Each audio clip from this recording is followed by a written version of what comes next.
Hey, how's it going, YouTube? How y'all doing today? I got about a 50% chance of rain today.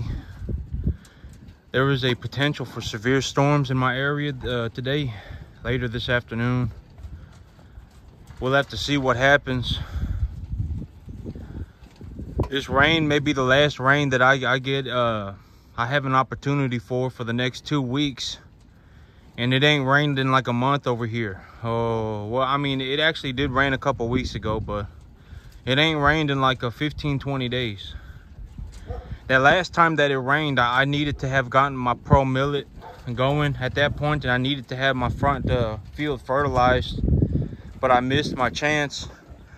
I just had a lot going on, and one part of the reason of why that happened was because it was a 15% chance of rain that day.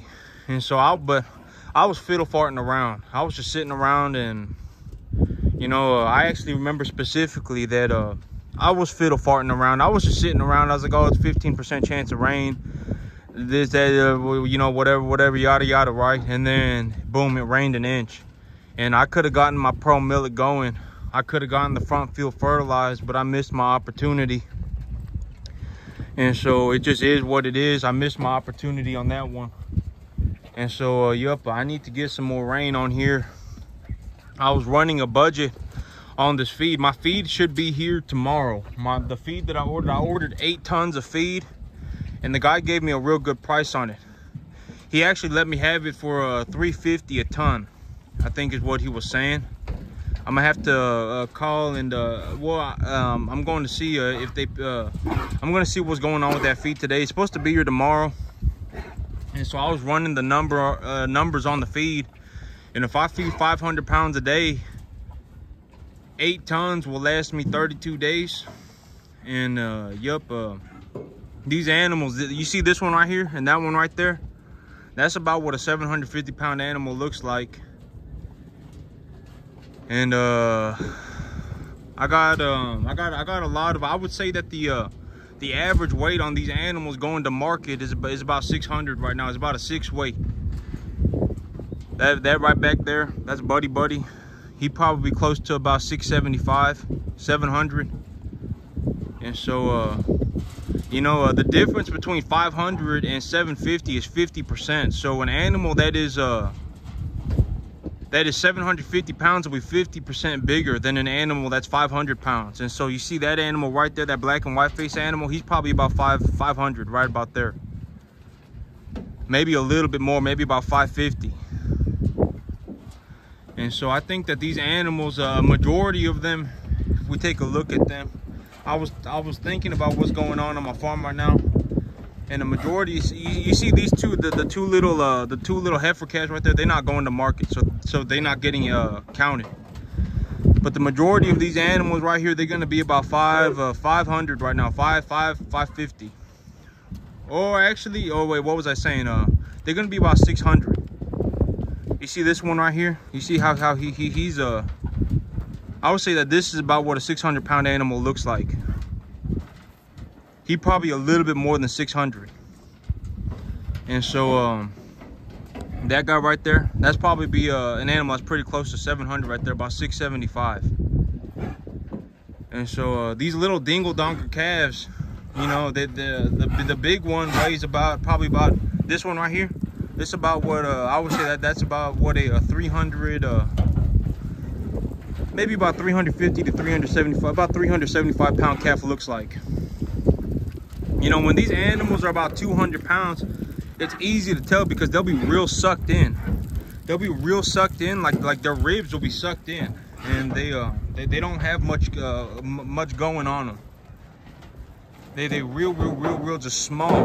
But these animals right here, you see how large, just they got good gut fill on them. These probably about 650 pound animals right here. This guy right here, I'll probably say if he stepped on the scale, he'd be about 600 pounds. And so here in about a month, these animals, if I put them on feed and I get one more good flush of grass, I could have them at about 700, 7 weight. See this animal right here, I would say this one's probably about 375. This one too. This one's the one that got the shot of antibiotics yesterday, and she look at how good she's doing. She got her face in the feed and she's eating. So that whatever this bacterial pneumonia that's been going around my herd, the Zactrain is fixing them right up. And so, yep, I think they all got the same infection, and the same medication worked on all three of them. And this one right, oh, I actually had seen the one. Is this her? Yeah, this is her right here. This is the one that got the I'll show y'all the little white spot on her gut. I don't know if y'all can see that, but she got a little white spot on her gut right there. Y'all see that hair right there? Y'all see that? But that's her. And so she's the one that got the antibiotics before. She's a little small. And I think she's a little small because she, well, some of these animals are a little big and some of these animals are a little small. And that's how the average weight works, right? These animals, they've only been here for maybe a couple weeks, so. But you see this right here, this is Buddy Buddy. It's a big old animal. This one probably close to 700, just under 700 pounds. This Buddy Buddy. This one right here, it's probably gonna be close to about that 6 weight, just like that other red steer. About 6, 6 1/4. And so here in about a month, I think these animals will be ready at market weight. If I get one more good flush of grass and I put that grain in them real hard, these animals, they're gonna get to 700 pounds. And if they get to that 7 weight and I make a $1 per pound, if I make $1 per pound at 7 weight, these animals will bring in something like $20,000 or something like that. And I'll owe about well, I'll have to see. I think that these animals gonna bring in more than $1 a pound. Okay, I'm just gonna be honest. But $1 a pound, about 80 cents a pound is where I break even. 80 cents a pound is where I break even. And so if I bring in $1 1/4, I'll have made about I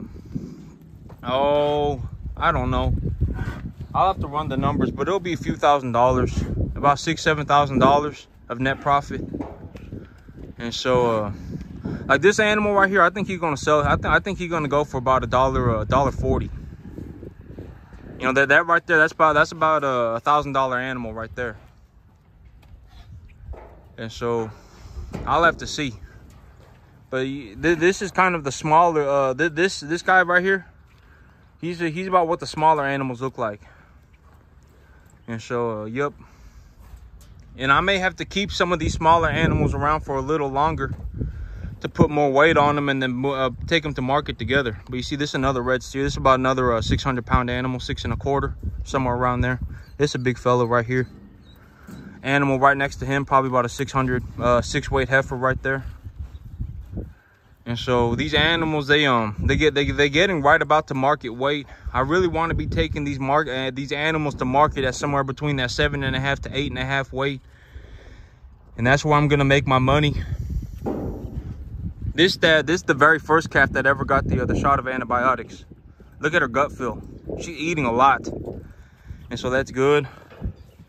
But yep, I'm supposed to be getting some rain today, so I'll have to see. You know, even if I don't get any rain, I would like to get rain, but it's not up to me, right? If it rains, it rains, and if it don't, it don't. And so but cattle prices are doing real good. I bought these cattle at a real good price last year when there was a real big drought. I've had them on grass 90% of the time.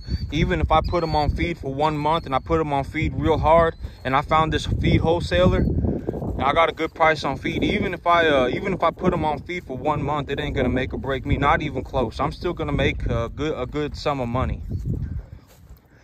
And so, you know, the way I look at it, this whole rain situation, even if the rain misses me again, next month I'll take these animals to market, right?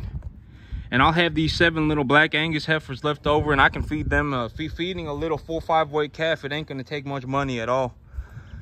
And you know, I can put them on feed, and eventually I will get some rain, right? Eventually I will get some rain, and when that rain hits, I will have my grass growing, and when I get a flush of grass growing, I'll bring in my next lot of animals. I'll just essentially just be sitting on my hands until I get some grass, and then when I get the grass, I'll bring in the animals. And so, yep, I'll turn this on for him. And so eventually I will get some rain. And when I get the rain, I will get some grass. And when I get some grass, I'll bring in more animals. But that right there, that's the largest of the Black Angus heifers that I got. She pretty big. This one, she pretty full. She got a good amount of fill on her. And this is the one that likes me but hits me with her head. And you see this right here, this is about a 375 pound animal right here. It's a big old animal. And she's starting to fill out pretty good, so that's good. You know, look at her, and then look at the steer next to her, that's behind her. This right here is probably about a 450 pound steer right here. This is a pretty hefty little fella too right here, but he kind of short. And so, yep, these heifers, they growing. And so when I take these animals to market, I would think that I'm gonna make a net profit. I ain't gonna make like a large sum of money, but you know, I think my net profit is gonna be somewhere around about $5,000 to $7,000. And with that $5,000 to $7,000, I'm gonna pay off my sickle bar mower, and I'm going to pay off my I'm gonna pay off my disc. I'm gonna pay off my disc plow, and I'm just gonna start paying off my debts. That's my big plan, is I'm gonna start paying off my debts. And anytime I make a net profit, I'm gonna pay off my debts. And when I pay off my debts, my credit score is gonna go up. And when my credit score is gonna go up, I'm gonna utilize leverage to purchase the assets. I'm not gonna use the cash that I have to purchase assets, because if I use cash to purchase assets, the amount of cash that I would need to purchase the assets that I need, it would just take me my whole life. It would take me so long. Hey, leave that alone. You know, like if I wanted to go and I wanted to save up $20,000, it would take me like 3 years. And so, hey, leave it alone. And so, but if I go into a bank and I talk to a banker for 10 minutes, I can get $20,000. And you know, and I ain't suggesting anybody do what I do, because you know, there's a lot that goes into this, right? It's not just like I go and get money and then I bring in cattle and then I just boom, I make more money and I just start it all over again. You know, the whole thing about the cattle is that if I couldn't raise grass, if I couldn't grow grass, I wouldn't be able to raise the cattle. That needs to be that when I was running the numbers. But you see how this animal doesn't hit me with her head anymore. But it's cause, yeah. But if I couldn't grow grass, I couldn't raise these animals profitably. There'd be zero way. It would just cost too much money. You know, spending well, you know, it cost me about $600 a month, if that, maybe about $450 a month to grow 10 acres of grass. And you know, and when I look at the I need to spend $3,100 to put these animals on feed for a month. And if I just got 1 inch of rain a week for a month straight, I could grow enough grass to feed these animals, and it would only cost me $450. So it would cost me a fraction of what it cost me to feed grain, to put these animals on feed.